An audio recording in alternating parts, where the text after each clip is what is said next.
खपे।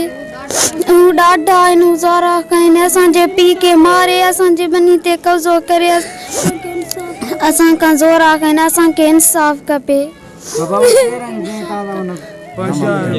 असां सभु पंहिंजा आहिनि हिदायतुल्लाह ज़फ़र बदर अब्दुल वाहिद सिकंदर।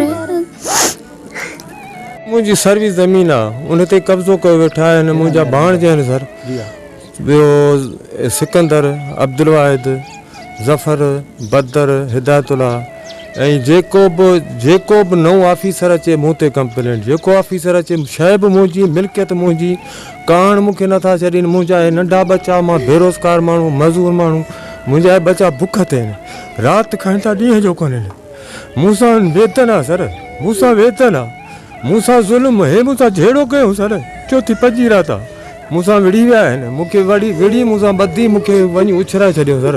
इन लाइ अची मूंखे छोड़ियो जेको हिननि मूंसां ज़ुल्म कयो पर 2 साल खां हे मुंहिंजा नंढा बच्चा जेको हिन तव्हां ॾिसो था जेको हिननि मूंसां ज़ुल्म कयो ख़ुदा जी किताबनि में लिखियलु आहे। मां थो चवां मूंखे इंसाफ़ खपे। मां सुप्रीम कोर्ट खे चवां थो साईं मुराद शाह खे चवां थो सिकंदर रापोट खे चवां थो जेके बि वॾा ऑफिसर आहिनि जेके बि उहिदेदार आहिनि मां सभिनि खे अपील थो कयां त मूं गुनाहगार मुंहिंजी अपील कयो। मां